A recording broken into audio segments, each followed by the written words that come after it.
on the Black Star Network. The January 6th committee holds its final meeting today, concluding more than 17-month investigation, and they vote on the final report that will recommend to the Justice Department to prosecute suspects for their roles in the Capitol attack. Atlanta pastor Dewey Smith is taking on loan companies. He'll join me to discuss his recent efforts to eradicate targeted predatory lending practices against black churches. Also, Alzheimer's, a significant issue for African Americans. What can we do to actually watch out for it, and also how to care for people who have Alzheimer's? Singer Major talks about his new foundation and what he wants to do to inspire hope to millions across the country. And we have a full recap of this weekend's 2022 Celebration Bowl, Jackson State versus North Carolina Central. It was an amazing game. It is time to bring the funk on Roland Martin Unfiltered on the Black Star Network. Let's go. He's got it. Whatever the biz, he's on it. Whatever it is, he's got the scoop, the fact, the find. And when it breaks, he's right on time and it's rolling. Best believe he's knowing. Putting it down from sports to news to politics. With entertainment just for kicks, he's rolling. It's on go, roll, roll, y'all. It's Roland Martin, yeah. Rolling with Roland now. He's funk, he's fresh, he's real, the best, you know he's Roland Martin now.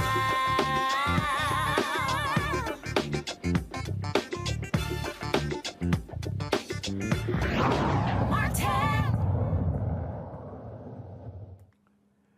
Nearly 2 years removed from the violent attack on the U.S. Capitol, the House Select Committee tasked with finding out exactly what happened is about to show its hand. The committee held its final hearing today. Here is a recap. The chair recognizes the gentleman from Maryland, Mr. Raskin, for an opening statement. Thank you, Mr. Chairman, and I want to thank you for your extraordinary leadership of this committee. Generations to come will praise you and the Vice Chair for your unswerving devotion to the rule of law. Several months ago, you tasked several of our members in a subcommittee with bringing recommendations to the full committee about potential referrals to the Department of Justice and other authorities based on evidence of criminal and civil offenses that has come to our attention over the course of our investigation. We are now prepared to share those recommendations today. Mr. Chairman, let me begin with some relevant background considerations to our criminal referrals. The dangerous assault on American constitutional democracy that took place on January 6, 2021 consists of hundreds of individual criminal offenses. Most such crimes are already being prosecuted by the Department of Justice. We proposed to the committee advancing referrals where the gravity of the specific offense, the severity of its actual harm, and the centrality of the offender to the overall design of the unlawful scheme to overthrow the election compel us to speak. Ours is not a system of justice where foot soldiers go to jail and the masterminds and ringleaders get a free pass. Mr. Chairman, as you know, our committee had the opportunity last spring to present much of our evidence to a federal judge, something that distinguishes our investigation from any other congressional investigation I can recall.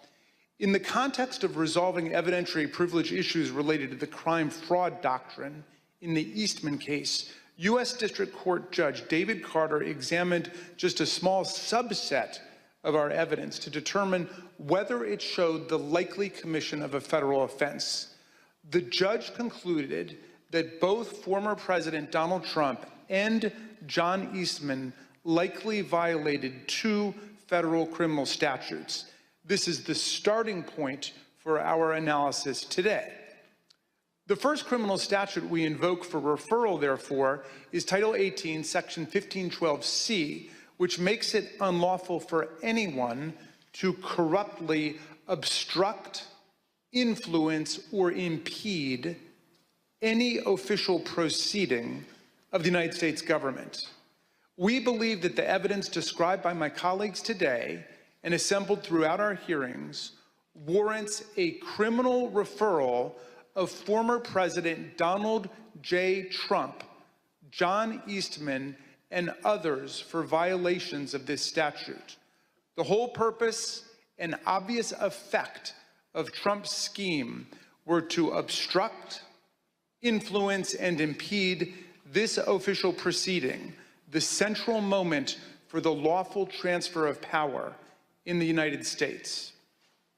Second, we believe that there is more than sufficient evidence to refer former President Donald J. Trump, John Eastman, and others for violating Title 18, Section 371. This statute makes it a crime to conspire to defraud the United States.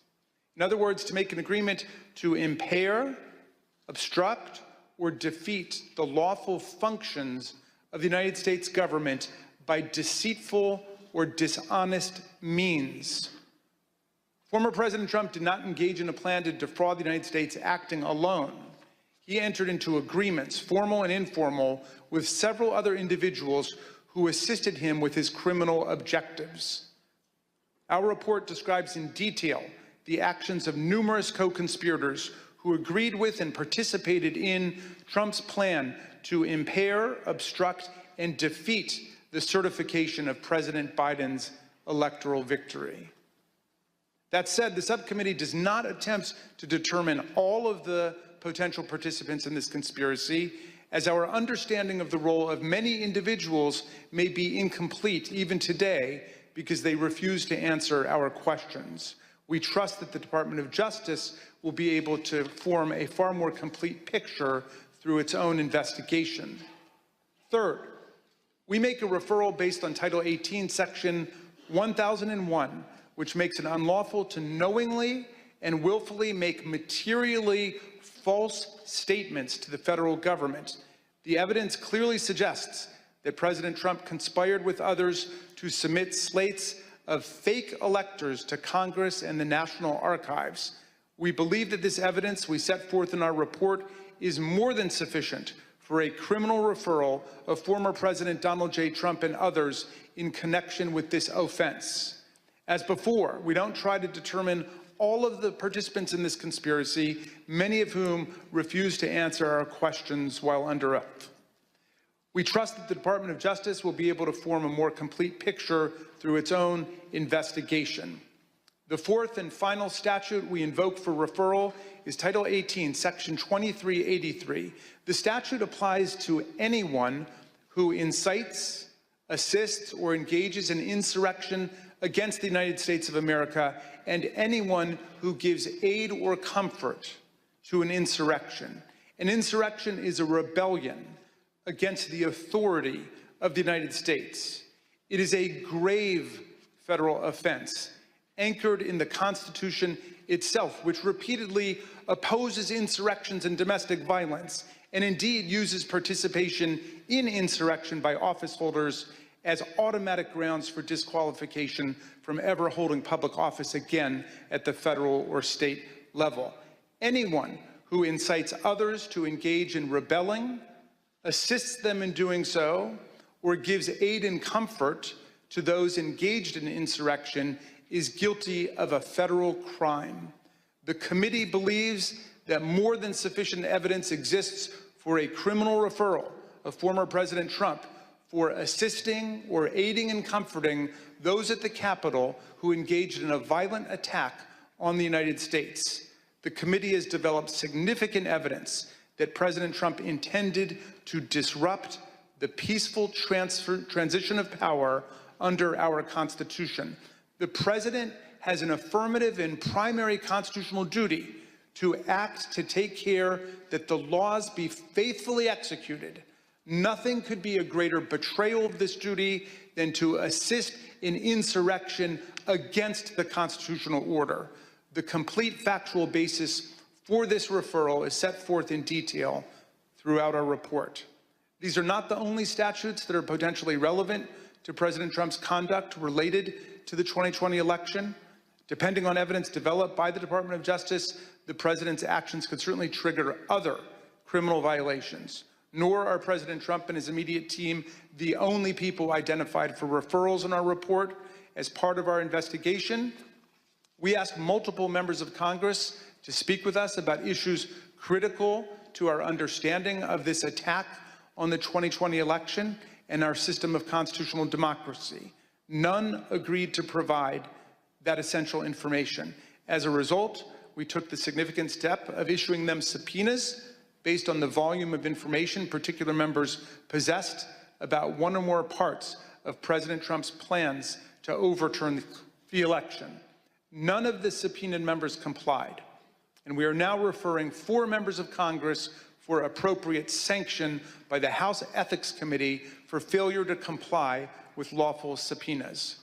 Mr. Chairman, we understand the gravity of each and every referral we are making today, just as we understand the magnitude of the crime against democracy that we describe in our report. But we have gone where the facts and the law lead us, and inescapably, they lead us here. Accordingly, Mr. Chairman, in light of these facts, I ask unanimous consent that the chairman be directed to transmit to the United States Department of Justice relevant Select Committee records in furtherance of these criminal referrals. Without objection, so ordered. Thank you, Mr. Chairman. I now yield back. Gentleman yields back. Pursuant to notice, I now call up Select Committee's final report pursuant to Section 4A of House Resolution 503. The clerk shall designate the report. Final report of the Select Committee to investigate the January 6th attack on the United States Capitol. Without objection, the report will be considered read and open to amendment at this point. I now recognize the gentlewoman from Virginia, Ms. Luria, for a motion. Mr. Chairman, I move that the committee favorably report to the House the Select Committee's final report, which includes the committee's legislative recommendations and criminal referrals of Donald J. Trump and others, pursuant to Section 4A of House Resolution 503. The question is on the motion to favorably report to the House. Those in favor say aye. Aye. Those opposed, no. In the opinion of the chair, the ayes have it. Mr. Chairman, I request a recorded vote. A recorded vote is requested. The clerk will call the roll. Ms. Cheney? Aye. Ms. Cheney, aye. Ms. Lofgren? Aye. Ms. Lofgren, aye. Mr. Schiff? Aye. Mr. Schiff, aye. Mr. Aguilar? Aye. Mr. Aguilar, aye. Mrs. Murphy? Aye. Mrs. Murphy, aye. Mr. Raskin? Aye. Mr. Raskin, aye. Mrs. Luria? Aye. Mrs. Luria, aye. Mr. Kinzinger? Kinzinger, aye. Mr. Kinzinger, aye. How is the chair recorded? Mr. Chairman, you are not recorded. Chair votes aye. Mr. Chairman, aye. The clerk will report the vote. Mr. Chairman, on this vote, there are 9 ayes and 0 noes. The motion is agreed to. Without objection, a motion to reconsider is laid on the table. Without objection, staff is authorized to make any necessary technical or conforming changes to the report to reflect the actions of the committee. The chair requests those in the hearing room remain seated until the Capitol Police have escorted members from the room. There being no further business, without objection, the Select Committee stands adjourned. All right, folks, time to go to a break. We come back on Roland Martin Unfiltered.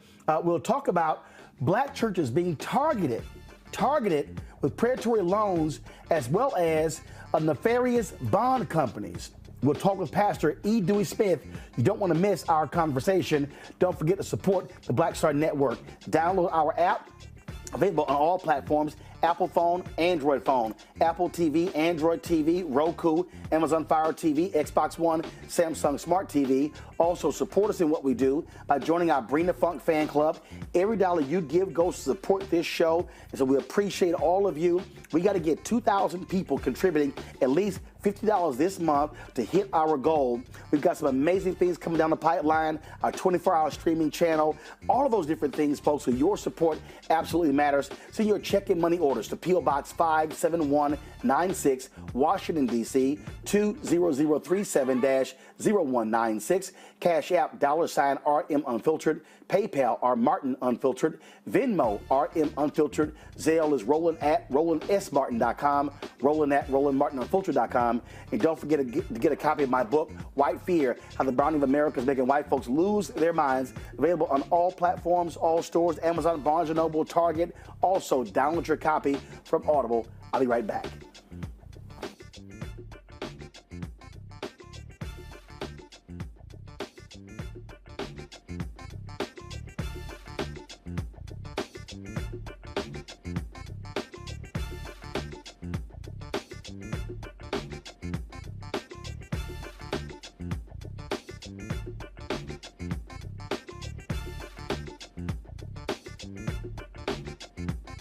There's a pattern of banks and businesses defrauding black churches. One Atlanta pastor has filed a civil lawsuit that names numerous parties who participated in a national predatory lending scheme targeting several black churches throughout the U.S. I talked with Pastor Dewey Smith, pastor of the House of Hope in Atlanta, about this issue. So, Pastor Smith, tell me about this initiative as it relates to these churches. And first of all, let's walk through the problem. You're laying out that the churches are being targeted when it comes to predatory lending?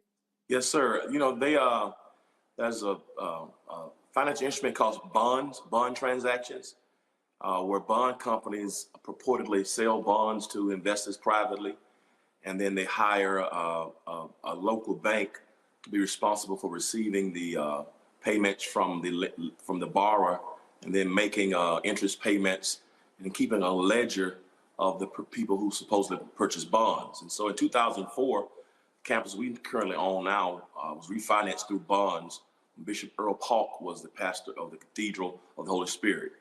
And we purchased the campus in 2009, but the purchase was contingent upon us assuming their bond transaction, which was the only way we could assume it. And now we've discovered recently, after paying $17 million in 13 years, that the bonds were never sold in 2004, licensed, registered, or authenticated. And we've also discovered recently, we only found out because the vice president of the bank in Amarillo, Texas, was fired and banned from banking permanently by the Texas Department of Banking. And then we've heard from other churches, one in Florida and one in Raleigh, North Carolina, who've lost their properties, that those transactions were never officially done. And so bond transactions have been a major issue for churches for years, but it seems as if African-American churches are being targeted. And so I guess what jumps out here, and a lot of this has to do with expertise, has to do with not really understanding these financial instruments. And then what happens is having trusted voices come to them and assuring them everything is okay.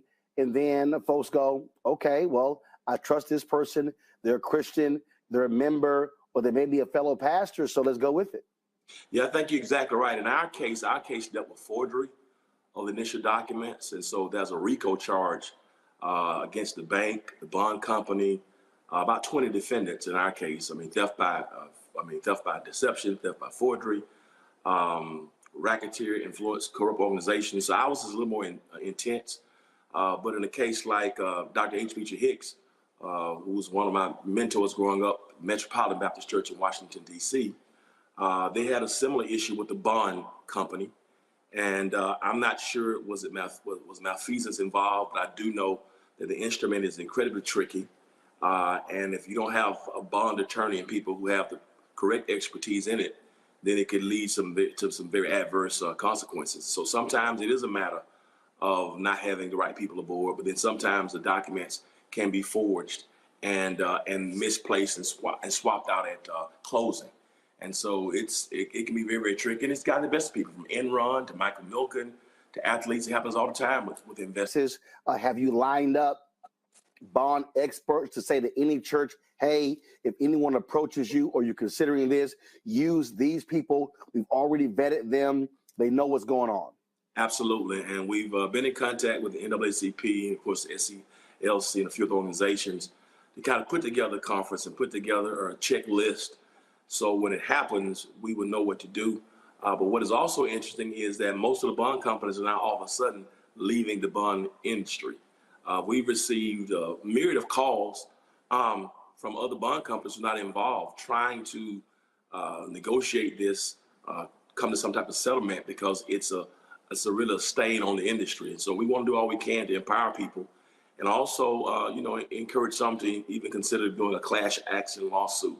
But there are a few companies that have a history of doing this to churches, particularly African-American churches, and we want to just put all the information out there so they can go back through, the documents and even talk to the SEC, because the bond company that we're involved with, the license was terminated by the SEC. They were banned and expelled by FINRA. Also, they were sanctioned by the FDIC. And so a lot of this information we should have known a few years ago when the sanctions happened, but they never, those federal agencies never reach out to the people who've been harmed by it to let them know that malfeasance has taken place. So I think that's some culpability there as well with the federal agencies for not sharing information. I think back to, there's so many stories. I think back to Pastor Kirby John Caldwell, what happened there with those Chinese bonds, and he's now in federal prison. I think back to, and to your point, this can be devastating because folks have lost churches. You mentioned Pastor H. Beecher Hicks, and one of the things that, of course, they eventually left that location and then moved out to Largo, Maryland. And it's devastating because you have people who have given, who have tithed, who have had offerings, and this is Black owned property, and then all of a sudden it's gone because of one of these things.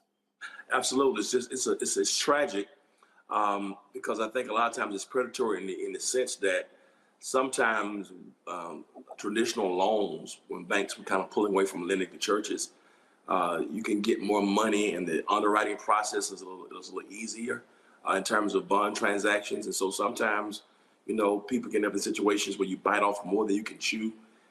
They have all types of covenants and restrictions within the bond indentures where they can call the loan in at any time. And so it just can create a plethora of problems, and it's heartbreaking to see it happening. And I just, we assumed that ours was legitimate. We assumed that with the bond transaction and the indenture was solid, it had been in place for 5 years.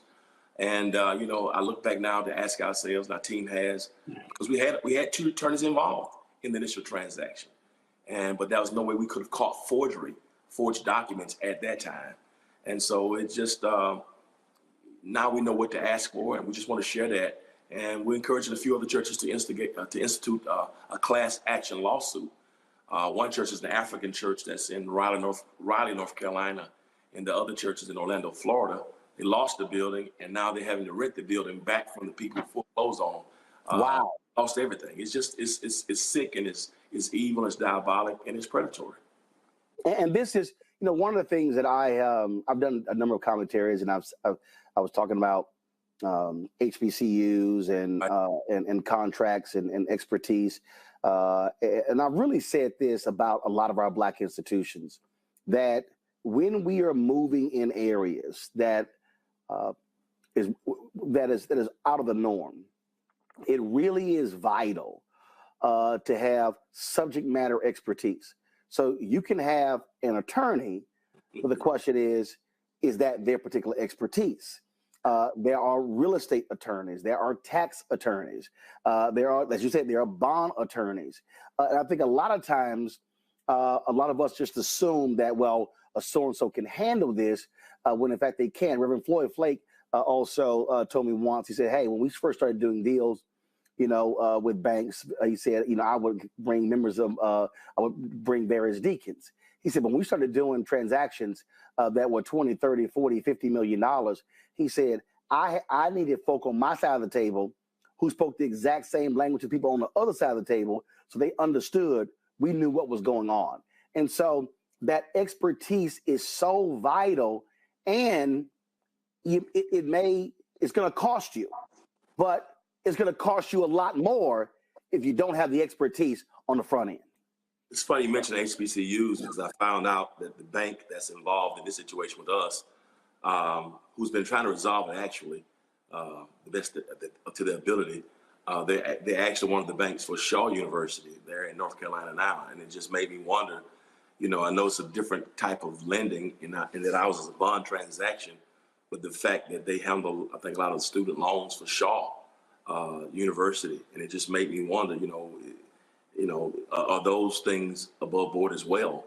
Because this bank has a history of issues and a history of malfeasance, where the president and the vice president both have been fired from the bank in the past few years. And so it just made me wonder again, are all the I's been dotted and T's been crossed?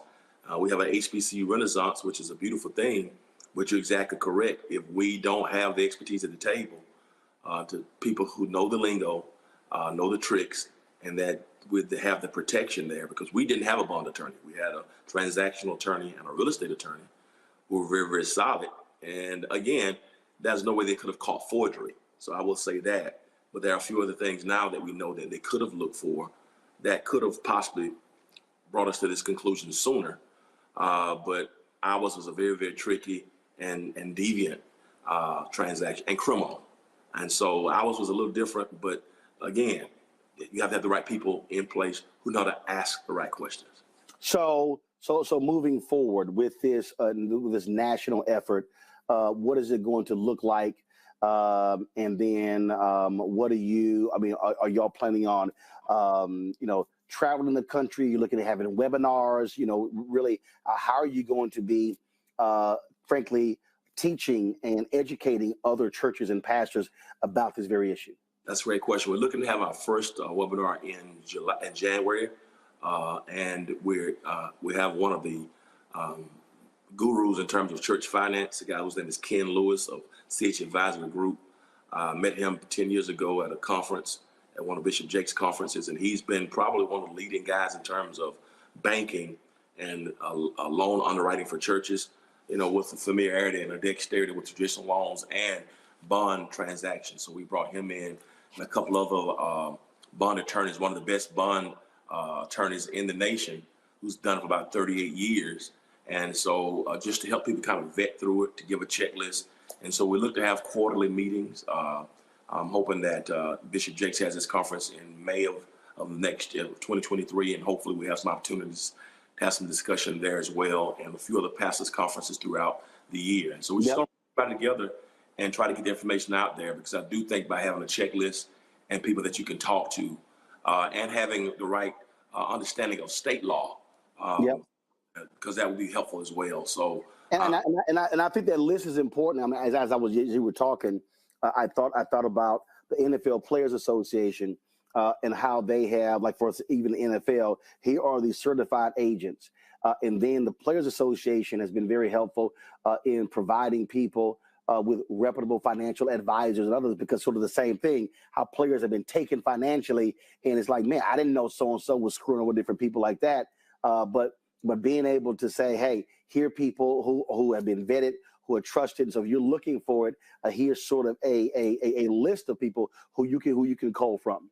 Roland, one of the big, let me thank you for this opportunity, first of all, and all you've done and all that you do for us. But one of the biggest problems in the African American church is we don't talk.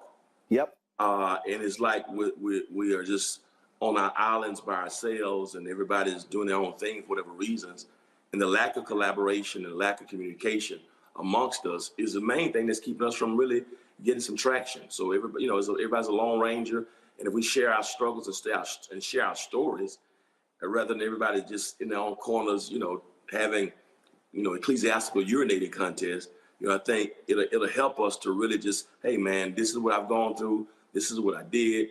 Here's the mistake I made. Here's how I bumped my head. Who are the people in your ministry? What did you do wrong? Avoid this, that, because a lot of these things could have been avoided. I just found out that the same bond company in Atlanta screwed over a church dating back to the 90s. church I used to preach for when I was in college. Same situation, same issue, same bishop connected that church in the 90s to these people, and and that church had issues that they finally resolved, but no conversation. Well, I think a lot of it comes down to ego. In terms of, when I say ego, what I mean by that is, it's like, well, I don't want to, I don't want our business to be out. I didn't want folks to understand. But the reality is, you're helping somebody else not get trapped, not get caught. I mean, for me, it just, if I'm rolling with somebody and I know they are shady, my deal is, I'm telling everybody. I'm telling everybody, don't do nothing. And again, it ain't got nothing to do with, they're a frat brother or no. If they shady and no good, no. It's so true. I mean, I think you're right. It's like, and the inability, and it is ego to the sense that, hey, man, I screwed up. This is what I could have done differently. In my case, we had the people, the real estate company did an appraisal.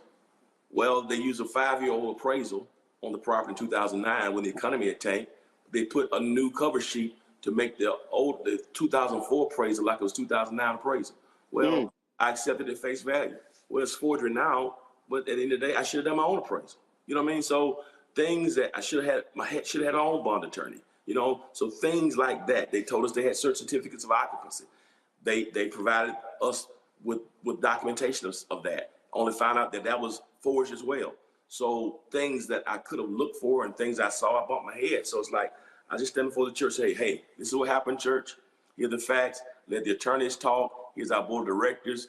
Here's what we are. Here's what we did. We bumped our heads. Here's what we spent. Here's what we're going after. And just once I got that off of my chest, now I don't have to be embarrassed or ashamed. Right. What was right, and be transparent with the people. And so I think we got to do the same with each other. But we act as if we got all the answers. And sometimes I think the other piece for pastors is, as you said about Pastor Flakes, listen, most of us, we preach and we teach. We're not attorneys, we're not CPAs, we're not accountants, we're not contractors. So, man, how are we going to lead a building project of $20 million and we've never built a doghouse? I mean, so surround yourself with people. It doesn't make you weak because you don't have the expertise around you. Well, absolutely. So this is great. If somebody is looking for information, want to find out more, who do they call, their website, who do they reach out to? Yeah, they can send me a message on edeweysmith.org, and we'll send it to the appropriate people. Kenneth Lewis of CH Advisory Group is leading our charge, along with Derek Williams and a few others. And so I have a good team who's going to be leading this process. And of course, we've already contacted the NAACP and a few others who's going to be up front as well. And so just send me a message, edeweysmith.org, and we'll get the information out and look forward to our first webinar in January. All right. Pastor Smith, we certainly appreciate it, and hopefully folks will heed the message and then reach out to you and really take advantage of the learning opportunity because, what we don't want to see are our institutions fading away because of shenanigans. Thanks so much. I appreciate the opportunity, man. Keep doing what you're doing. You're an inspiration to us all. I appreciate it. Thanks a lot. Thank you. Take care. All right, folks, when we come back, we're going to talk about Alzheimer's and its impact on the Black community right here on Roland Martin Unfiltered on the Black Star Network. Older African Americans are twice as likely as older whites to have Alzheimer's or another form of dementia.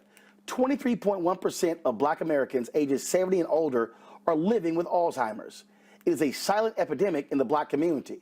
Joining me now to discuss is Dr. Tomiko McGee-Rogers, the Associate Director for Recruitment and Strategic Initiatives at Global Alzheimer's Platform Foundation. Tomiko, when we think about Alzheimer's, it is very, very difficult on so many people, especially the family members who have to care someone. Man, I know so many people who've had to do that. You think about early onset Alzheimer's as well. I think about B. Smith, think about Dr. Charles Ogletree, folks who are relatively young. And so we still are in a conundrum to understand where it comes from, how it even develops, how to even recognize it.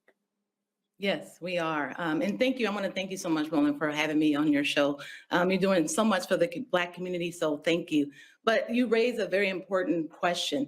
There's so much more that we need to learn about Alzheimer's disease.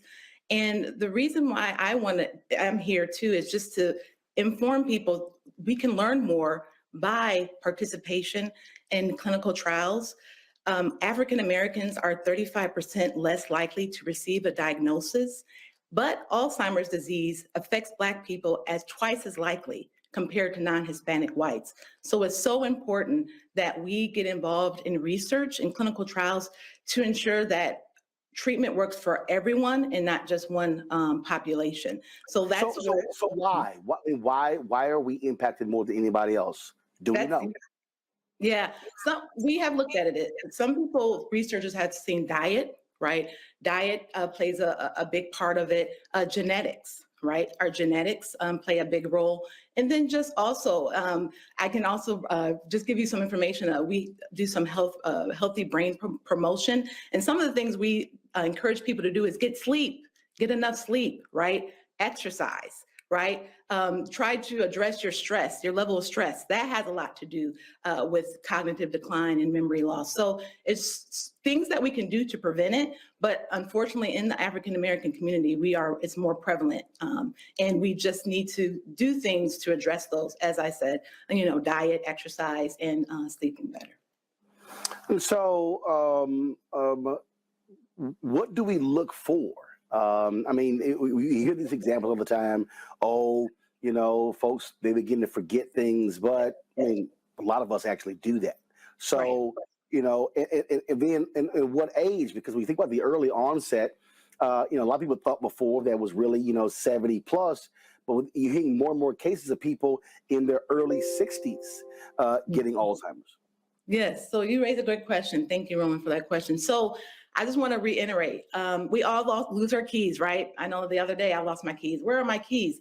But the distinction for Alzheimer's disease and when there's a problem is when you lose your keys, but then you see your keys and you look at them and you don't know what to do with them. You don't know that they're used to drive a car. Or you lose that remote and you find it, but you don't know the remote is used to turn on the TV, right? It's when it becomes and it impacts our daily life, our activities of daily life, and it affects our routines, our daily routine. And that's when we say, if you have any concerns about your loved one, or if you have some memory concerns, especially with the holidays coming around, right, is to reach out to your healthcare provider, or your family member, the family member can reach out to the healthcare provider on their behalf, and then also possibly consider clinical trial participation, because there is hope and there's a way, and that can help us to find a possible cure and treatment for Alzheimer's disease. You mentioned participating in clinical trials. If there's somebody out there who would love to do that, how do they do it? Yes, there's so many ways. So you can also first go to your healthcare provider. They will be able to provide information about open clinical trials that are recruiting currently. And then also we do have a website. It's called the Global ALZ, ALZ platform.org/volunteer. And you can go there and register to receive more information about the clinical trials that are there. We have sites, research sites that we support that conduct these trials. And then also, I would just say, consider attending a lunch and learn and attending a community health fair and getting involved that way, where you can learn more also about the clinical trials that are available and open to people out there. There is, I began this thing talking about caregivers. Yes. And I remember talking to Dan, who was B. Smith's husband, and one of the things that he said that people don't understand is the toll it takes on the caregivers. Yes. So what advice for someone who now has to deal with that, whether it's Alzheimer's or dementia, because they must deal with their own mental health and physical health, and it is such a burden on those individuals. Yes, thank you so much for that question, because yes, it is. They typically tend to come have a concern or health condition as a result of taking care of that loved one. So I would just say, I would recommend they consider participating in support groups. There are so many support groups across the United States, and they can provide that support and, that encouragement. And you are a part of a community that's also going through what that person is going through. And then also just self-care. It's so important. And I know it's easier said than done, but it's so important to self-care. Take care of yourself, the person who is that caregiver. Go and see their healthcare provider. Go and talk to a therapist if you need someone, or seek that counseling, because it can be a burdensome. Believe me, I understand it. I've also had loved ones affected by Alzheimer's, and it can totally affect that caregiver's life and have greatly impact their life. So I would just say it's important to get self-care. Remember, put yourself first too, and then also be a part of those support groups, and then reach out to your healthcare provider if you have any issues or concerns about your own health. All right, then. Well, Doc, we certainly appreciate it. Where can people go to get more information? Yes. Again, I want to just highlight that they can go to our website. It's global. ALZ, A-L-Z, platform.org/volunteer. All right, then. We surely appreciate it. Thanks for your information. Thank you so much, Roland. Have a great rest of your day. Thank you. Take care. All right. Bye-bye. All right, folks, when we come back, our Black and Missing report, we do this to focus and keep the attention on African Americans who are missing. And so we'll do that when we come back. You're watching Roland Martin Unfiltered on the Black Star Network. If you're on YouTube, Facebook, Twitch, Instagram, hit that like button, folks. Get those numbers up. We should be over 1,000 on YouTube. And so make it possible. Also, subscribe to our YouTube channel. Subscribe to the Black Star Network. Download the app today. Folks, you can do so Apple phone, Android phone, Apple TV, Android TV, Roku, Amazon Fire TV, Xbox One, Samsung Smart TV. Join our Bring the Funk fan club. Send your check and money orders to P.O. Box 57196, Washington, D.C. 20037-0196. Cash App, $RM Unfiltered. PayPal, R Martin Unfiltered. Venmo is RM Unfiltered. Zelle, Roland at RolandSMartin.com. Roland at RolandMartinUnfiltered.com. And don't forget to get a copy of my book, White Fear, How the Browning of America is Making White Folks Lose Their Minds. Shania Howell walked away from her Newman, Georgia home on December 4th and has not been seen since. The 17-year-old is 5 feet 7 inches tall, weighs 175 pounds with black hair and brown eyes. Anyone with information about Shania Hall should call the Newman, Georgia Police Department at 770-254-2355, 770-254-2355. An Alabama inmate was cooked to death in an overheated prison cell. A federal lawsuit was filed over the death of Thomas Lee Rutledge. It took place 2 years ago at the William E. Donaldson Correctional Facility in an overheated prison cell. The lawsuit alleges the prison knew that the heating system was broken, causing the heater to overheat cells throughout the prison. The night Rutledge died, correctional officers did not aid Rutledge at all, sitting with his face pressed to his window, trying to breathe in some cold air. And the prison knew the heating system was broken, and other men died from extreme heat due to the broken heater. Let's go to Georgia, where a former Atlanta police officer has been indicted in the 2019 shooting death of Jimmy Atchison. Last week, former Atlanta police officer Sung Kim was indicted on charges of felony murder, involuntary manslaughter, and violation of oath by a public officer in connection with the 2019 shooting death of Jimmy Atchison. It's not clear if Kim, who retired from the Atlanta Police Department, has an attorney, but again, we'll have the details when we get more information. A jury acquits a Washington State sheriff for chasing and harassing a black newspaper delivery man.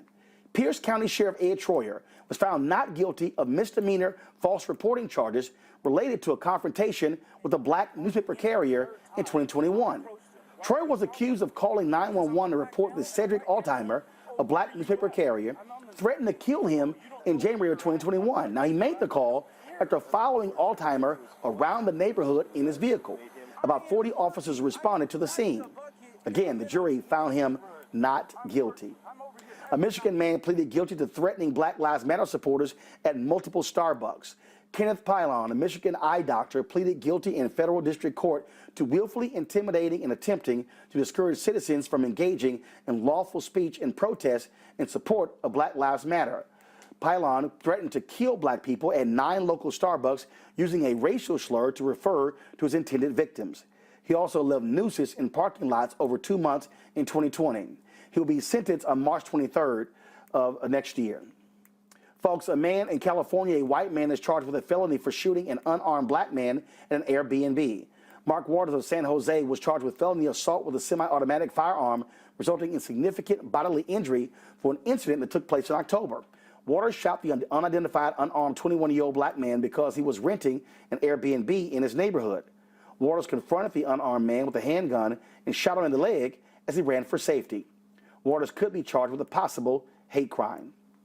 And folks, Harvard University names Claudine Gay as the 30th university president. Gay is a widely admired higher education leader and distinguished scholar of democracy and political participation. She has served as the Edgerly Family Dean of Harvard's Faculty in Arts and Sciences since 2015. Gay received her PhD from Harvard in political science, where she won the Toppin Prize for Best Dissertation in Political Science. As a quantitative social scientist, Gay served as an assistant professor and then a tenured associate professor at Stanford before being recruited to Harvard in 2006 as a professor of government. All right, folks, time for us to go to a break. When we come back, we'll talk to Major, the singer Major, about his initiative to bring hope to millions through his foundation. You're watching Roland Martin Unfiltered right here on the Black Star Network.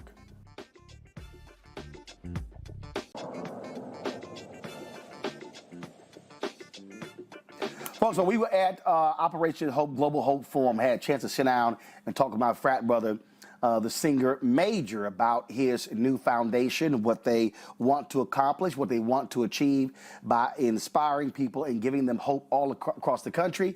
Here's our conversation. All right, folks. Y'all, he had the audacity to send me some damn talking points. You're welcome, Roland. As if I actually read talking points. I don't. You're welcome, Roland. I don't. I don't. So, you know, so I guess he figured, you know, folk don't know. So he wanted to sit. What you want me to read this stuff? Listen, Roland, I just wanted to give you reference points. Just no, man. I got it. I mean, you know, like I think you're a brilliant man, but Grammy nominated. You know, Soul Train awards, which I'm still confused how you have a Soul Train awards but no Soul Train show. I'm just saying. Well, they still have the awards because it's all about honoring the music of soul, the black experience. But I would love but it's the Soul Train Awards, which is tied to the show. I would love to see the show again. Yeah. You're right. Why? Because you always want to be more Soul Train dancer? Because I can hurt them. I can hurt you. Open that line up. Bruh, I'm mean with it, Doc. With what? Tell the people who you're interviewing, Roland, just in case. Ladies and gentlemen, 7 Image Award nominations. Did you ever win? Bro, no, not yet. Oh, that's why you minor. Listen, until that win. Right. So I'm hoping we have 'cause all I see are nominations.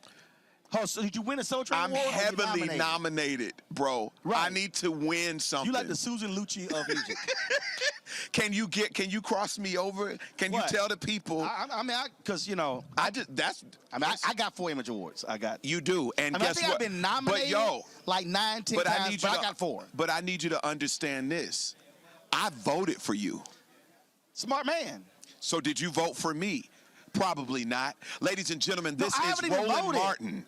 I haven't even voted. Live. No, I'm talking about in the past. No, I've never voted. Because remember they just changed it. Yeah. For the longest, only members could vote. You're not a member? Okay, when you're a journalist, because I'm covering the group. No, you're not a member? Because I'm covering the group. That doesn't matter. No, it does. Be a member. No. How do you stand as a member of Alpha Phi Alpha Fraternity Incorporated? Hey, because listen, without also being a member. No. Of the NAACP. No, because is it a conflict of interest? That's why if you just listen. But wouldn't Alpha be the same if our morals are aligned? No, because I'm not actually covering Alpha on a regular basis. Got it. So because I've actually covered the NAACP. Make it make sense. No, I'm trying to tell you, that's what it is. I mean, they've tried. So that was part of the deal there. So you sort of have that conflict. Understood. And so yeah. Yeah. So, okay. so that was the reason why. Okay. And so it was only in the past couple of years when they opened it up to the nation at large, where you don't have to be a member to vote on the Image Awards. Absolutely. And so now I can vote for you and hopefully get you a damn Image Award. Yeah, because this will be the 8th nomination. Because you have a lot of the certificates. Bro. So many. Like, you know, your mantle has, like, you framed, like for me, like, I got the certificates. I don't even know where I put them. I just like they mail it to you, and I'm like, okay, there it is. I just don't, you know. But I'll tell you what I do have. Yes. I have a platinum certified song, a love song that has taken me all over the world. If you heard it, you heard it. If you know it, you know it. What is it? This is why I love you. You're welcome. And that's right. That's right. Clear that because that's right. I got the publishing. That's right. But I just wanted to. Nah, but for real, that's one plaque I do have. There you go. That's a there you go. plaque. There you go. In there, bro. There you go. Well, see, guys, I used to always mess with Anthony Anderson because prior to Blackish, Anthony probably was the most nominated, had never won an Image Award person. Yeah, yeah. And it wasn't until Blackish, which he's won like 6, 7, 8 years in a row, whatever. And so we used to kind of go at it. And you ain't gonna ever let stuff just go. You gotta. No, I mean, but then it's not. Everything else is boring. Yeah. Everything else is boring. So I am heavily nominated. Beautiful people, if you are watching and you happen to be on the voting committee, please consider Major Whole World in His Hands for outstanding music video or outstanding gospel song. Well, first of all, since we're doing that, you know, and you want to put your bid in? Since we're doing That's that, disrespectful. Since we're doing this is my moment. On your show. This my shit. I mean, did you miss? There's so much disrespect. Did you miss all of this? did you miss? I saw it. I'm just checking. All right, I'm just checking. So since you throwing that out there, vote for us both, and especially this Image Awards committee, since I created Roland Martin Unfiltered, and all the great work we've done, never been nominated. Since this network has been. Yeah. Wow. Never been nominated. For best news show, best host, all of that. So I told my team, I said, listen, I said, we don't get nominated this year. I said, I ain't even. Did y'all submit this year? Yeah, we did. Okay. I made it clear. I said, we don't get nominated. I said, I ain't applying again. I ain't wasting my money. I ain't wasting my money. I think you'll be fine this year. We'll see. Okay. We'll see. And I don't mind. I mean, it's a whole bunch of mainstream news shows, but I got to keep reminding them we black. And you make the difference. But because the constituency that is our demo listens to what you say. They listen to what you bring, the unapologetic truth. And I mean, it makes a difference, bro. So I have a feeling it'll be a different story. I hope so, but I'm very clear. We ain't applying again. I ain't wasting that money. You know, listen, I want because that money don't matter to CNN, MSNBC. It's just but right that $750 matter to us. That's lunch money for them. I'm just saying that matter to us. I mean, I can buy some SD cards. I can buy some gear. With that stuff. It seems like production wants some more SD cards. No, I'm just saying. If there are any generous donors out there, please. No, we appreciate that. Yeah, and it's called the Bring the Funk Fan Club. Yeah. You know, and I got it down packed. Checking money orders, go to P.O. Box 5. I've actually donated to the Bring the Funk before, so I just see. There you go. Which means that when we roll the credits every Friday, your name is on there. Well, I didn't see my name. Oh, you don't see your name? I don't pay attention to the credits. You don't see your name? I'll look. No, it's some black folks that they pause. Oh, that's a beautiful thing. Oh, they'll take a screenshot of their name and they'll tweet it to me. I dig. And I'll be like, I appreciate it. I appreciate it. So I'll double check. So Keenan, double check to see if Major's name on there. Hold up. First thing is Keenan, go back and double check to see if he donated. I did. I know I did. To a Cash App? It was to a Cash App. Okay, cool. And is somebody checking that? It was a Cash App. No, I can check right now. So let me check right now. Let me see if Major Johnson Finley. Okay, a Cash App and absolutely. Because it come to my email. So I'm just. It is absolutely there. Cash App Major And it was also what you say? the time You said Johnson Major Finley. Johnson Finley. That's your government name? That's government. Okay. And it was also during the time because something happened. Was it one of Yes, that was in the truck? Major Johnson Finley, y'all, donated to the Brina Funk. I told you, my research is impeccable. You did. That was a little light. Not light. That was February 8th. You ain't gonna tell me. That was February 8th, 2021. Major Johnson Finley, he donated $200. But that's significant. Right, but you that know was how many last year. Organizations I gave to. I got you. That was last year. And I got a whole foundation trying to get support. He didn't say nothing about it. You didn't give it to 2022? What's it? We not over. Oh, you didn't re-up? We not No, over. that was 2021. Giving Tuesday. No, that was 2021. And that was February 8th of 2021. No, I'm just. It was, but I'm just saying. But you didn't give it 2022. I don't know if I'm completely disrespected or just.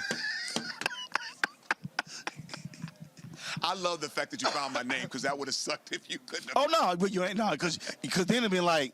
I'd be like. I press send. Because see, when somebody tell me they give, no, the email come to me. I love that. That's the thing about you. I ain't got to call nobody and say, hey, run his name. A fact check. Oh, I check on the spot. Fake news. No, I check on the spot. So when somebody say they claim oh yeah, I gave. What was it? Venmo, Zelle, PayPal.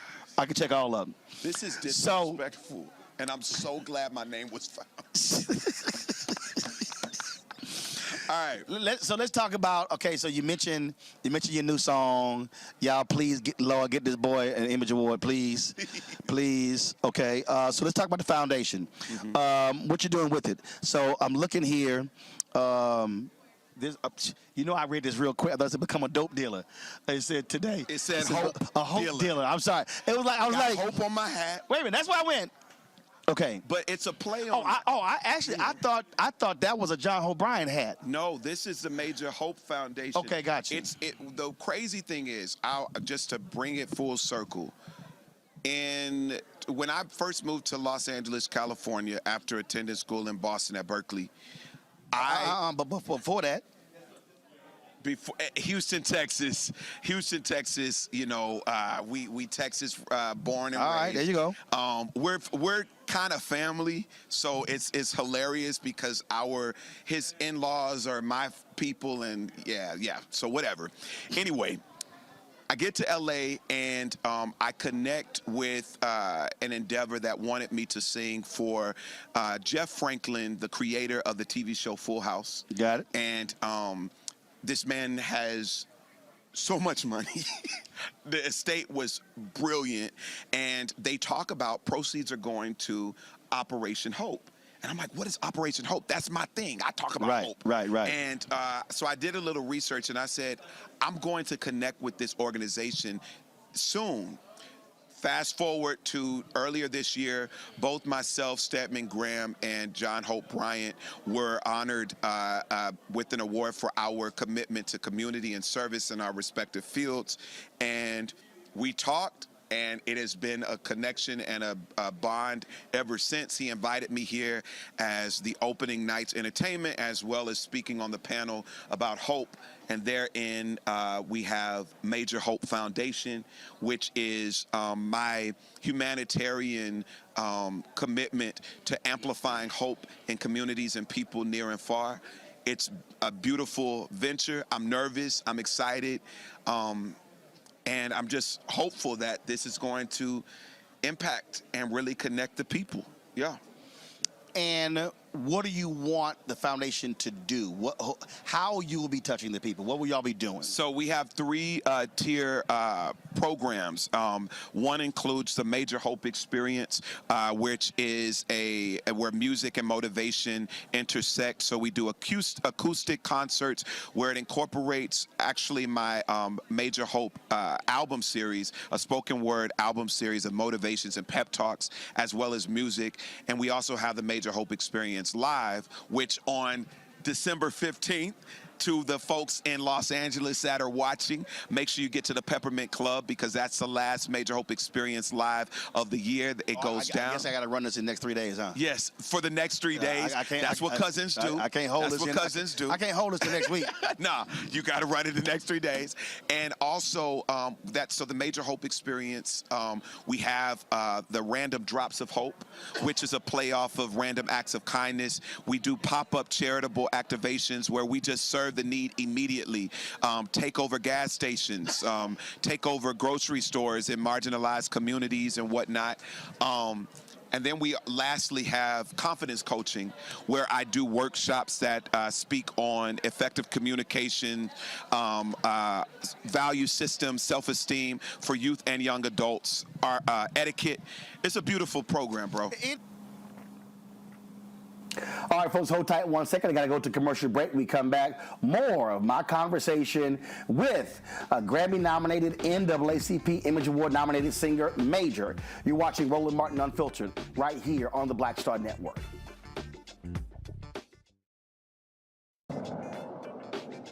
Welcome back, folks. Here's part 2 of my interview with singer Major with regards to his new foundation. It's always interesting to me when I talk to people and folks will say, you know, I don't understand where you got your confidence from. And when you talk about the idea of self-esteem, and a lot of people growing up never really got that. No. For you, like the confidence to wear that bandana around your neck. You're welcome. It's called fashion. You know, for you, we got video showing up on red carpets and no shirt on. The man of ascots. No, I'm just saying. On my scarf. No, I'm speaking of confidence. Who here at the Hope Global Forum has seen Roland Martin with his ascots, his silk scarf? But I'm speaking. Yes. But I'm speaking of confidence. You should only be inspired. No, but I'm speaking of confidence. Yes, sir. Yes, sir. That's my point. Okay. Okay. So. All right, here we go. With that bandana. All right, so for you, what would you attribute that confidence coming from? Firstly, my mama. My mom had the intention, the great intention to help us understand that we are in the room because we belong there. That literally was my commencement speech at Jackson State. Yeah. Friday. You belong Salute to you on you that. belong, and it was called, you belong in every room you enter. Every single room. And I literally live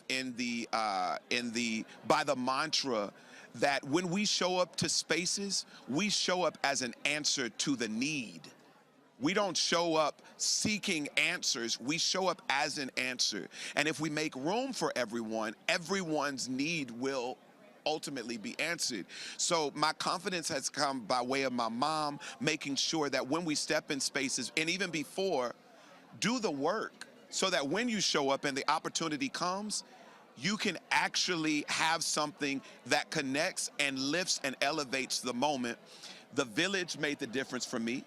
You know, the fraternity, the brotherhood, challenging me to be the best version of myself. So I have to just say, from my mama to the village, to church, to the brotherhood, I couldn't help but to believe that I was worthy of the spaces I was in. See, I guess for me, I think back to, and it's crazy, it literally goes back to preschool, elementary school. Yes, sir. I mean, and so for me, it was parents, it was grandfather, it was so I've never. I mean, I was having a conversation with somebody, and they said they were asking this question because they were having a meeting with the governor. Yeah. And they wanted, and his sister wanted some advice, and I said everybody else is gonna walk into the room just to be happy to be in the room. Yeah. I said walk in with ideas and a plan of action. Yes. I said, walk in like you belong there. And she said, she says, dang, you cocky. I said, no, it's not cocky. I said, but I do believe wherever I am supposed to be there. Right. Right.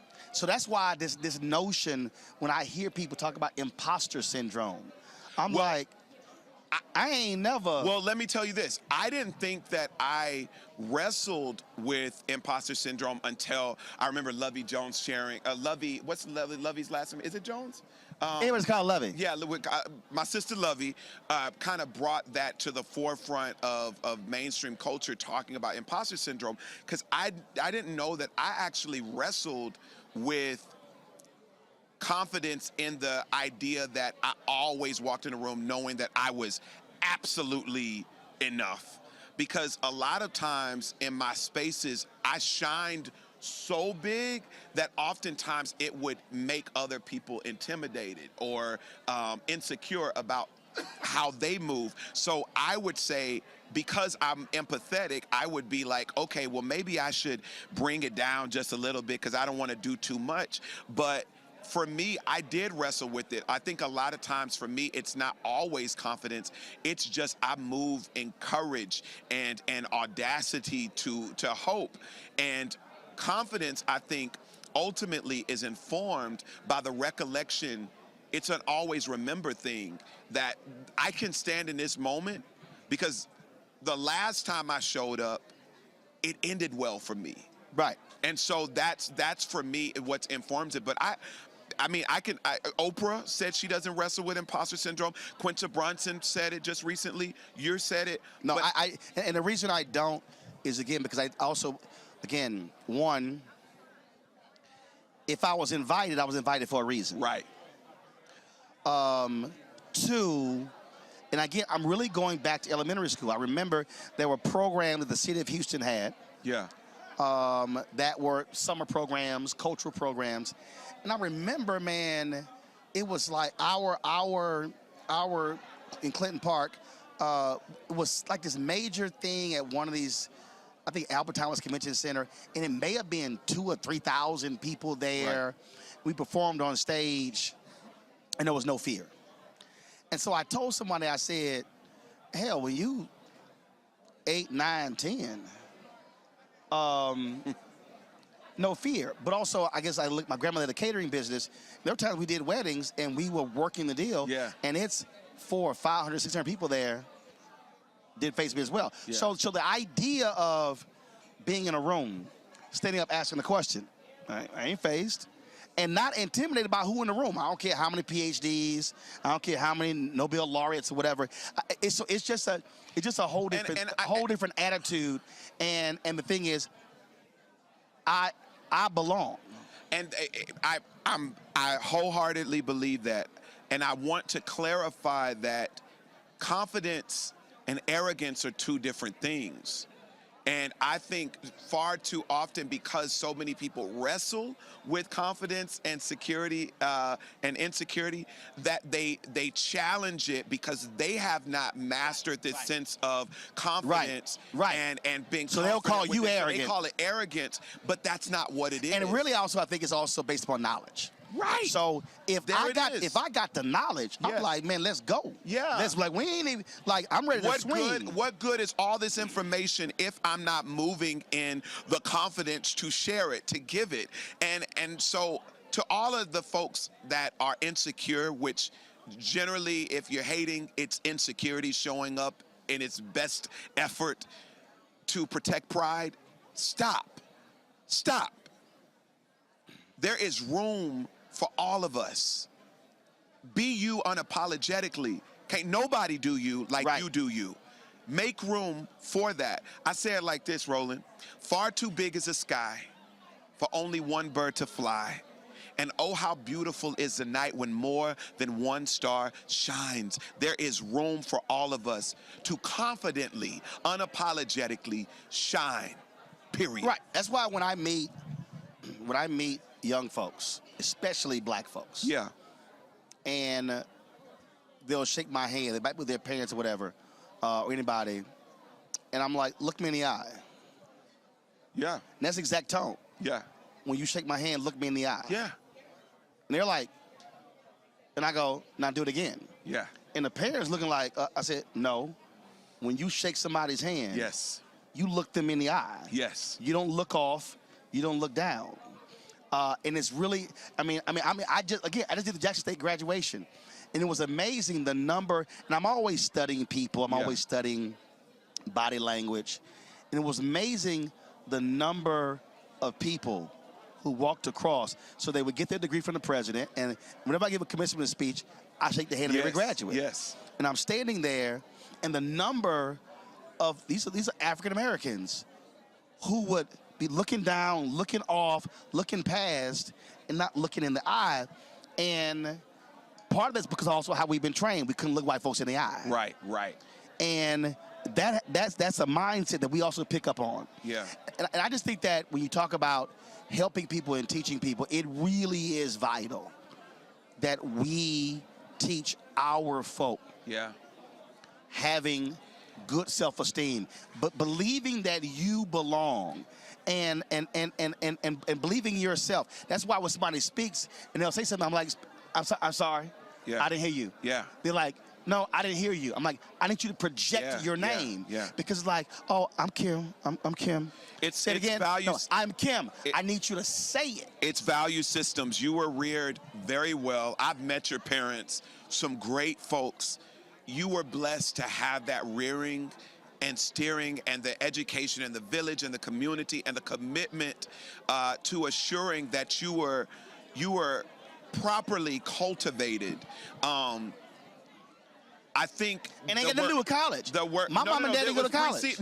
Right. It's a value system. That's right. It's a value system. And so the confidence coaching that the Major Hope Foundation is committed to is literally to help people build a sense of self-worth, a value system, because oftentimes the marginalized are inundated with so much disenfranchisement and disadvantage and negativity that their sense of worth is so low that of course you're going to see more crime, or of course you're going to see more degraded experiences, because they don't feel they have anything to live for. Right. And so I get right to the core of their heart to help them realize, no, you're necessary. I see you, I hear you, and I will choose to understand you.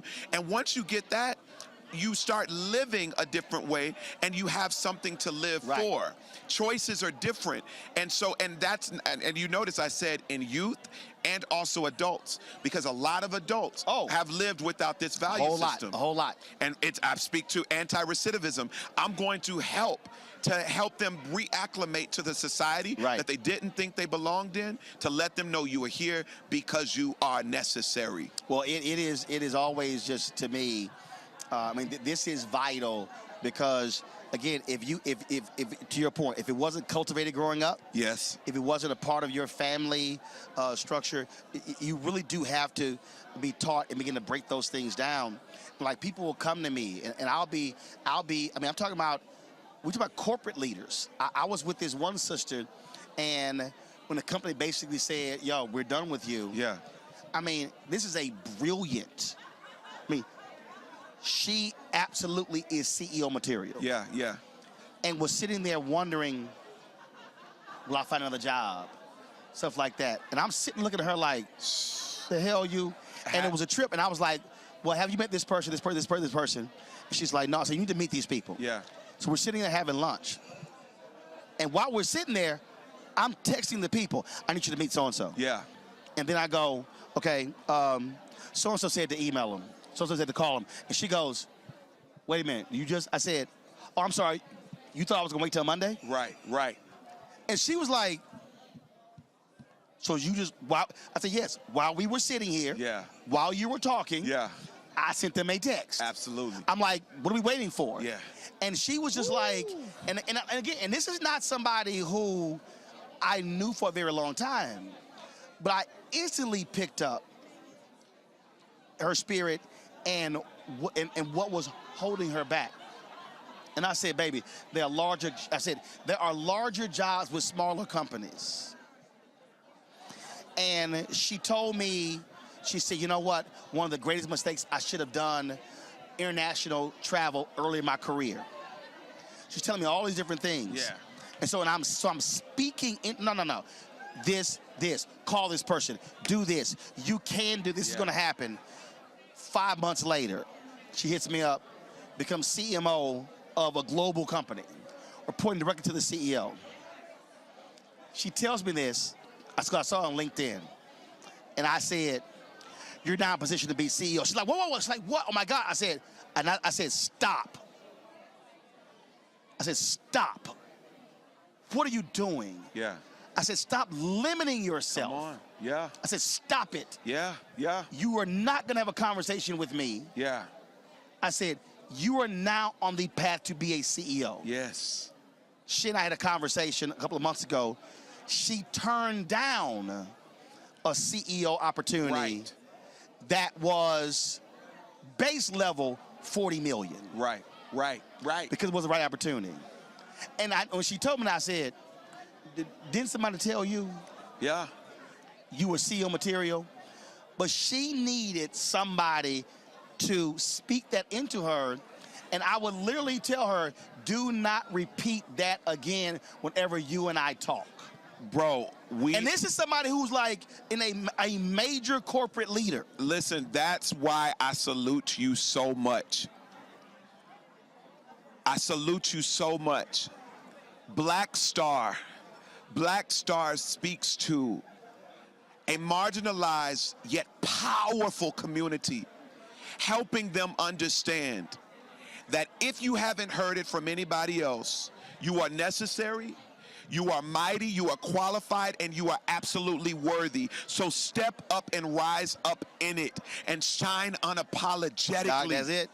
That's what it is, bro. I see what you're doing, Roland, and I pray for you in more moments than you probably realize. I speak about you in more moments than you probably realize, because I know you're doing the great work that many get credit for, that you are not always getting credit for.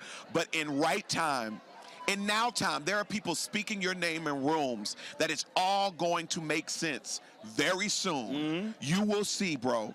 You will see. And if God uses me as a vessel to do it, because I got access to a few folk too, use me, God, because the world needs to have more change agents and hope dealers like you, my brother. And that's what. And again, I didn't want nothing from this sister.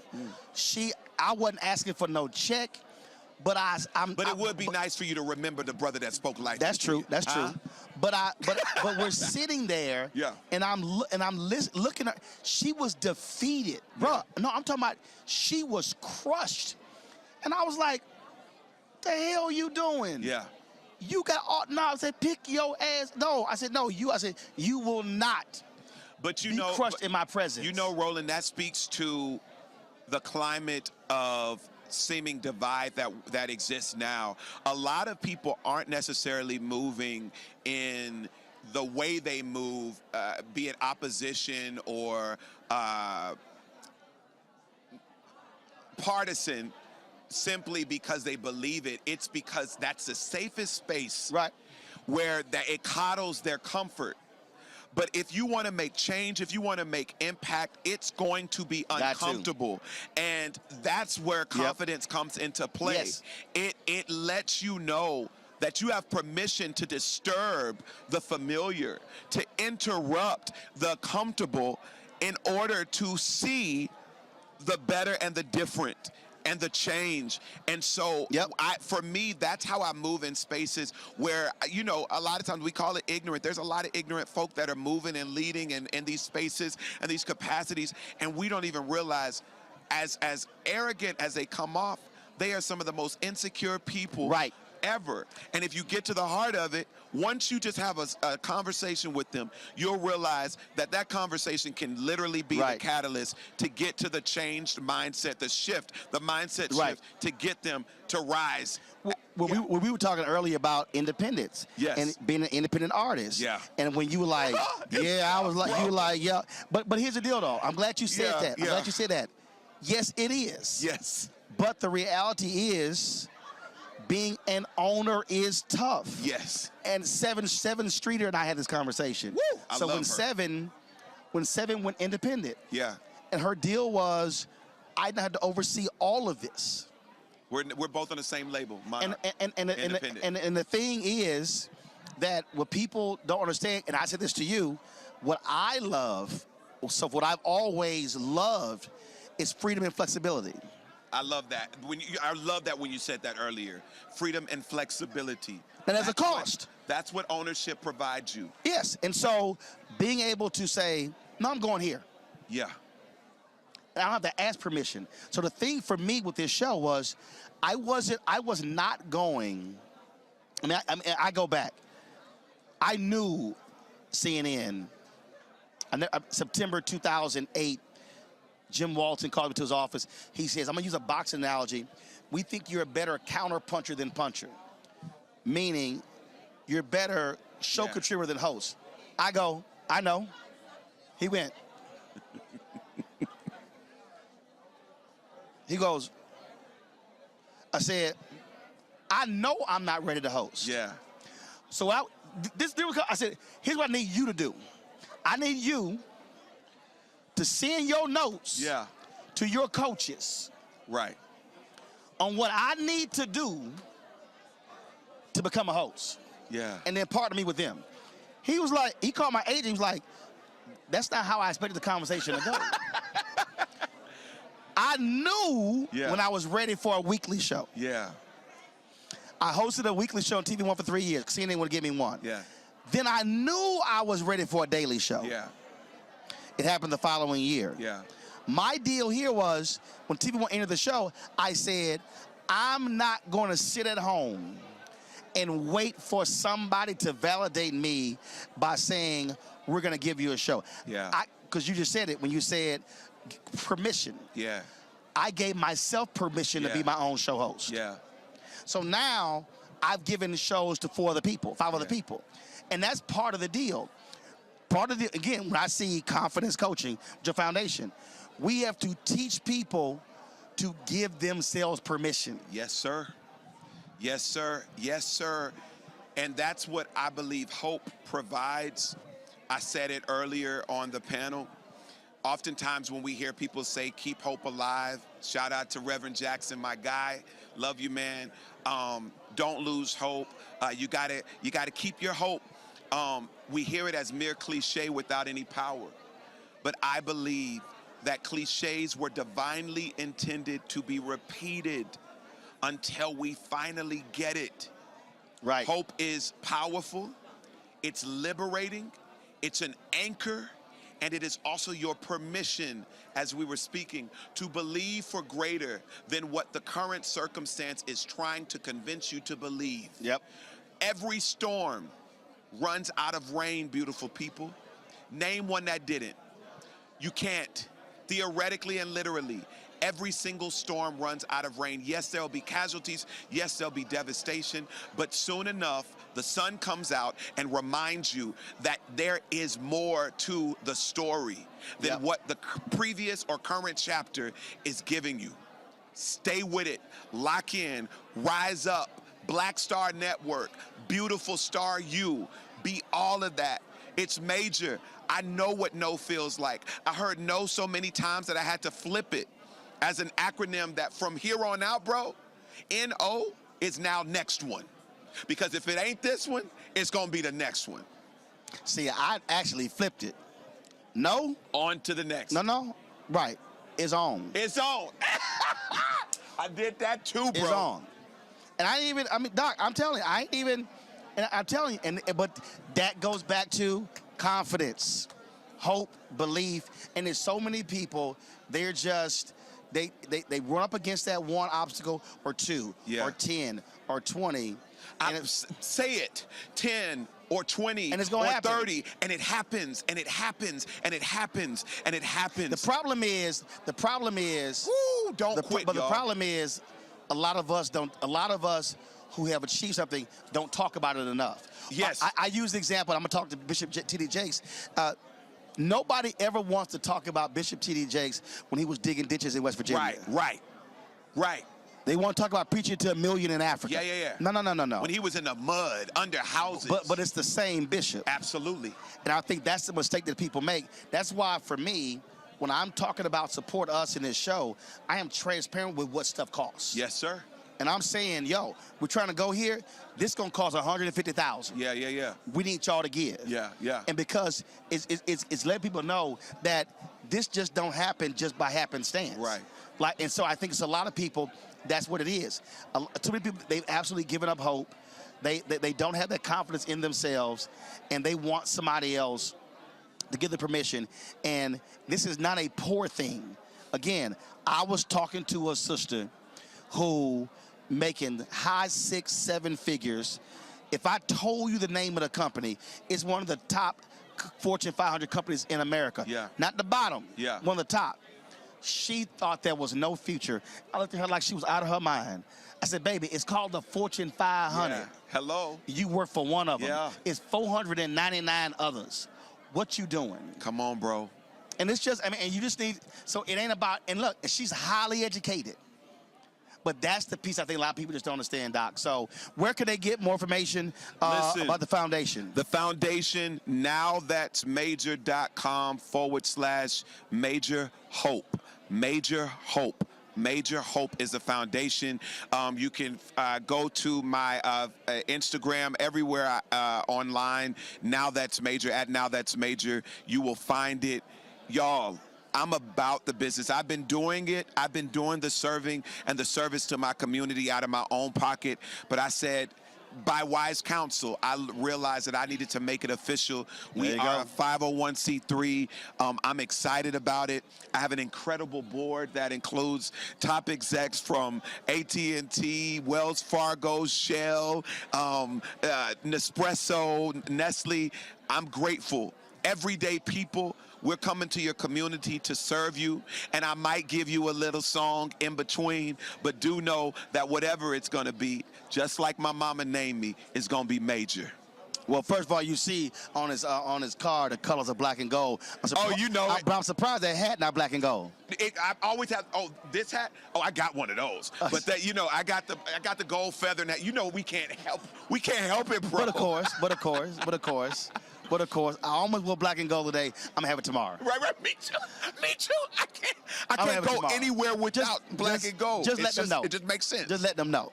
All right, baby. Always good to see you, H-Town. Yes, indeed, bro. Appreciate it, Doc. Yes, indeed. Peace. All right, they're gonna get a quick photo. Okay.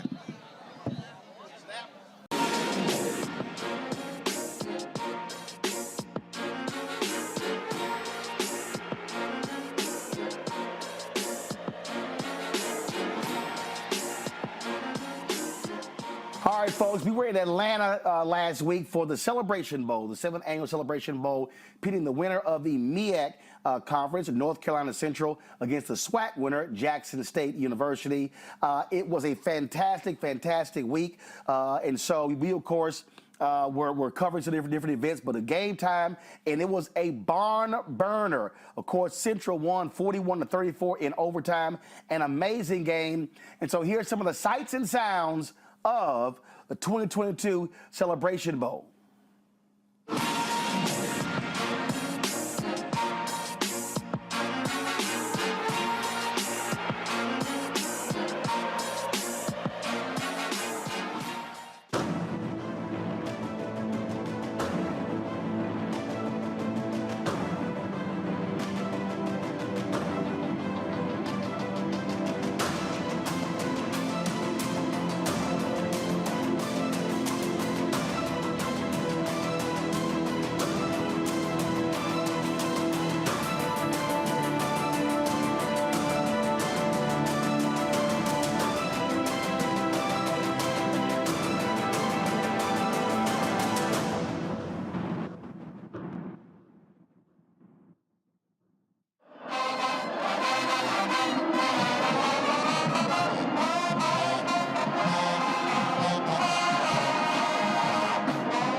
All right, folks, so normally people are talking about the halftime shows, but everyone was talking about what happened on the field. Goes down to the wire, and of course, Jackson State down by 7 with 7 seconds left, and then all of a sudden, Shedeur Sanders hits Travis Hunter in the end zone as the time expired to force an overtime. I was literally standing right there as it unfolded. Here's the video that I shot.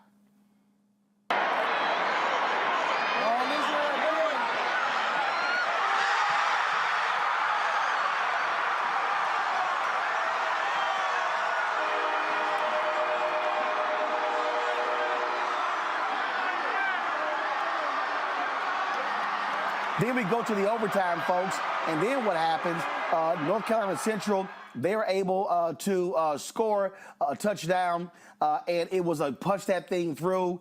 They go up by 7. Jackson State gets the ball, goes down to a 3rd down, and guess what? They could have tied the game. This happened, and we were in the right spot, and I shot this, and I was sitting there going, I cannot believe what just happened.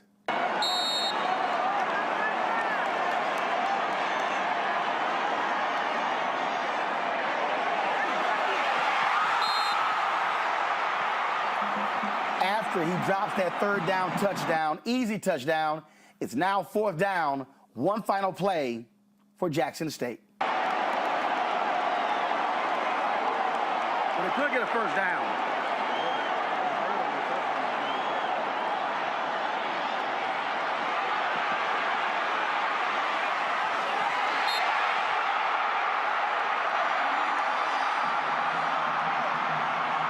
Wow.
right, folks, hold tight 1 second. We got to go to a break, and we'll continue with our with our recap of 2022 Celebration Bowl powered by General Motors. So let me go to a break. You're watching the Black Star Network. All right, welcome back to the Black Star Network right here for our post 2022 Celebration Bowl coverage powered by General Motors. Here is more of that coverage of an amazing bowl game.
And folks, quite an emotional. Jackson State fans stunned.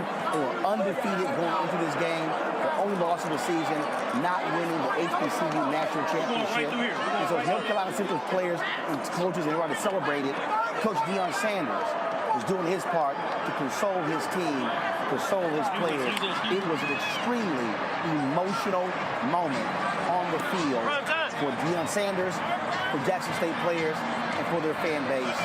And then, what you'll see, I even caught Coach Sanders embracing Jackson State great NFL Hall of Famer Robert Brazile, who played for the Houston Oilers when the game was over.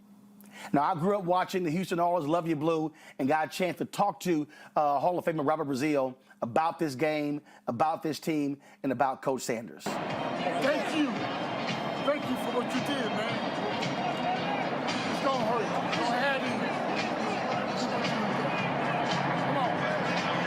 You're a man about it. It's gonna hurt.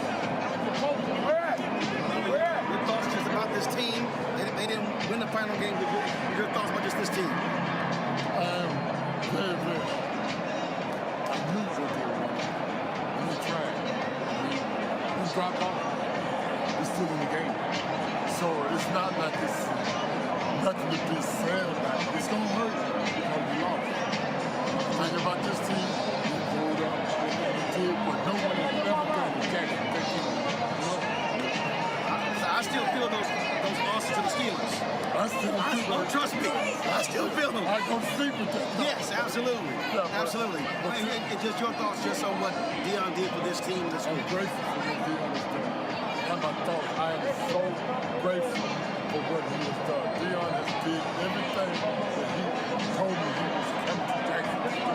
He didn't win it all. When he won a SWAT championship, back to back. And one year away from the national championship. It hurt. I appreciate that. Thank you, man. Good to see Now, folks, it wasn't all about Jackson State. The winner was North Carolina Central, and I got a chance to catch up with the Chancellor, Johnson Akilay, of North Carolina Central. Good buddy of mine. I've spoken on the university campus a couple of times, and he was elated with how his team performed in winning the Celebration Bowl. All right, folks, here, the leader of North Carolina Central, you must feel real good about this win. I feel great about this win. Feel good about this win. They said we couldn't do it, and we shut them down. Your national champion. Your guys were, I was there at the, of course, team dinner. They were loose. Yes. They were having fun. Yes. They came to play. They came to play. They were ready to play. And they were in form, in shape. They shut them down. Well, everybody kept asking me who's I cheering for, because I just did Jackson State commencement. I said, well, I've spoken at both schools, so I was pulling for a tie. And Roland is my good friend. They go way back. He's rooting for the best, you know. Yeah, thank you. It was absolutely great. It was good. It was a good game. And so, what does this game also mean, the level of tension? What does it mean for your university and your alumni? Well, what it means is that we just prove ourselves to be number one in the classroom and on the field. We are number one, and we are winners. Eagles are winners. They have to believe it. This is it. All right. This is it. Well, I look forward to coming back. Thank you, brother. I appreciate it. I look forward to see you. Come back again. Okay? Yes, sir. Thank you. Appreciate it. Coach Trey Oliver was absolutely ecstatic, excited, but also made clear his players, they came to play and came to win, and they proved their point at the MEAC is where they play some serious football. Hey, bro. Yes, sir. Coach, how you doing? We chatted on Wednesday. Yes, sir. And you said your team was not scared. I wasn't scared. We're going to come back down. And, you know, like I said, we ain't about all that talking and all that social media and all that chirping, man. And our conference, we play football. And we're a physical brand. We could have played better today. You know, we made a lot of mistakes. But at the end of the day, we persevered. And I'm so proud of my guys. What does this win also mean for your alumni, for the MEAC, and really for the institution, having this national exposure, all eyes on Jackson State and North Carolina Central? Right. We're an outstanding university, and it's great for the world to see it, for the nation to see our brand.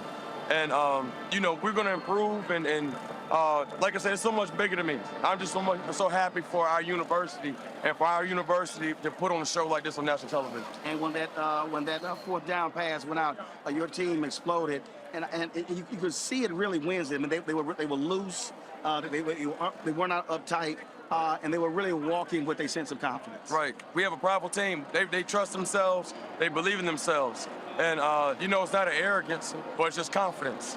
And, you know, we talk about a thermostat mentality, not too high, not too low. And the guys could have folded their tail when we gave that last play over here, the crazy play. But we're going to fight back, man. We're going to keep our head up, and we're going to fight back. I see you, Rick.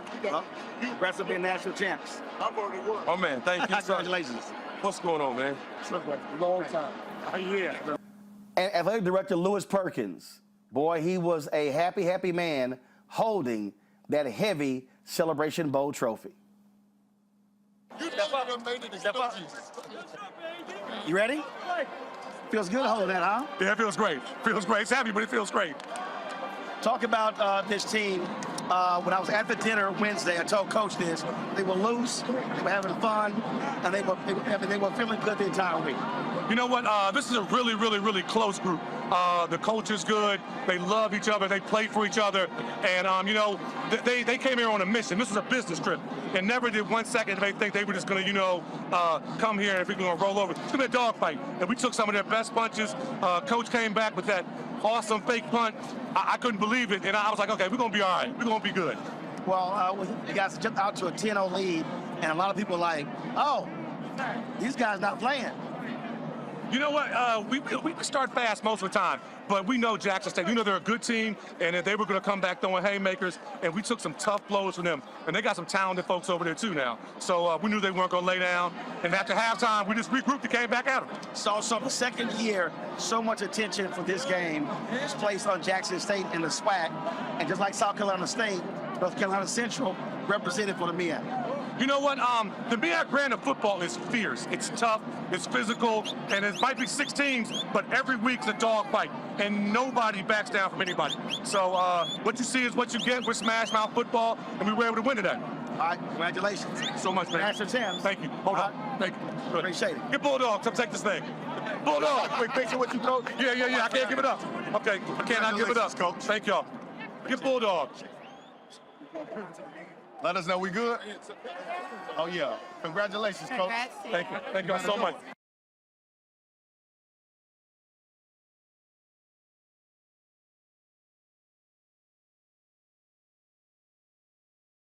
Now, after we talked with the North Carolina Central staff, we then went to the post-news conference where Coach Sanders gave his final news conference as head coach of Jackson State, and where I also got a chance to ask him about that emotional moment on the field with his players in Robert Brazil. Coach Roland Martin, there were 2 emotional moments after the game. You were picking players off the bench, but also in the tunnel. You embraced Robert Brazil, and both of you very emotional. Talk about those 2 situations after the game.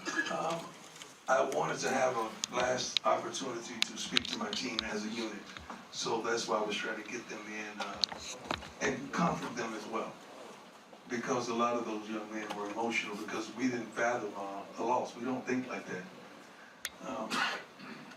With Robert Brazil, that's like big brother. That's like uncle. And I feel like I let him down. Like that's my man. Like I call a few people before accepting the job to let him know what I was contemplating. And he was one of the ones because I wanted his blessing. And I wanted to understand the lay of the land because I didn't really know a lot about the HBCUs. And he's been there every step of the way. He's done things that you don't even understand. But he's been there for me to give me guidance and comfort and love and wisdom. And I sincerely love him. And I feel as though I let him down. And that's gonna be with me for the rest of my life. I love him that much. He's in the meetings on Friday just to be there for us. He's always there. Whenever he could make the games, he's there. And the young men love him, not because of what he's accomplished, but who he is to us. And I just feel that way. So for everything that you did, how do you feel like you let him down? For everything you accomplished? We lost, man. We lost twice. I'm a winner. I know I don't just measure. I'm sorry, sis. I just gotta complete. I apologize. I don't measure everything by W's and L's because, you know, graduation rate, people staying out of trouble legally. I think we have several kids that are fathers. I want them to be great fathers. You can't measure that kind of stuff. But, you know, not winning, you measure that kind of stuff.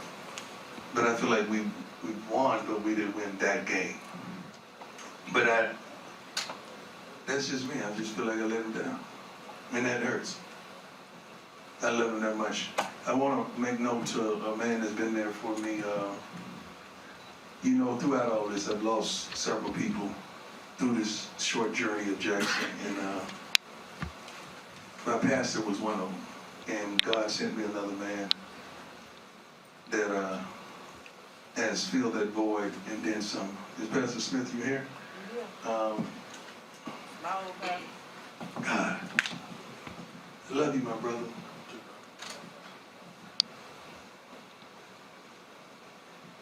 They don't understand what I dealt with in the hospital, do they? No clue. They have no clue. But you did, and you were there. And you came every time I needed you. Pick up the phone every time I call you. So a lot of things we may seem to make it seem like it's easy, but it's not easy spiritually or physically or psychologically or emotionally. But God will send you a man, and God sent you. So I just wanted to recognize you in your city, in your town, and let you know how much you mean to me. I love you, Pastor. You good, sis? Hey, guys, some of you I may never run across again. I hope I do. Dr. Gabriel, I love your colors. Way to change the game up on. Hey, but let me tell you something. We would have never gotten to the level that we've gotten to if it had not been for y'all. The good and the bad. You know, some of y'all just got a negative opinion and you're going to do what you do. God bless you. I need you too. I need y'all too. Because then another guy with a positive opinion going to flip that whole thing. But thank you just for shining light on HBCUs. I'm not walking away. I'm going to still always love HBCUs in my time. Ashley Robinson gave me an opportunity that was phenomenal, and I was able to maximize my moments. But if it had not been for those opportunities, I probably wouldn't have received those other opportunities that I have received. So I'm forever in debt. I'm going to miss the Sonic Boom with all my heart. Dr. Little, our cheerleaders. I mean, so many people. I can't be on to have a roll call. But I thank y'all, each and every last one of y'all, for what you've contributed. White, black, Hispanic, Asian, anybody that has ever reported, not on just me, but HBCUs, and uplift this whole movement. The movement don't stop with a man, although it may have started. The movement gonna continue with a plan. I'm gonna say that again. The movement don't stop with a man, although it may have started like that. But the movement is gonna continue with a plan. God bless. Nobody clapping me? Walk around.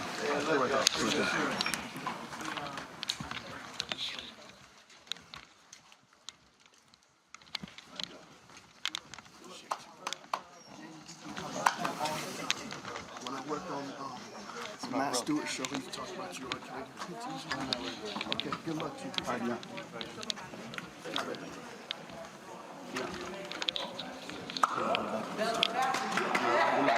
Appreciate you, my brother. All good, man. All good. Love and color. What's that, guy? See you again.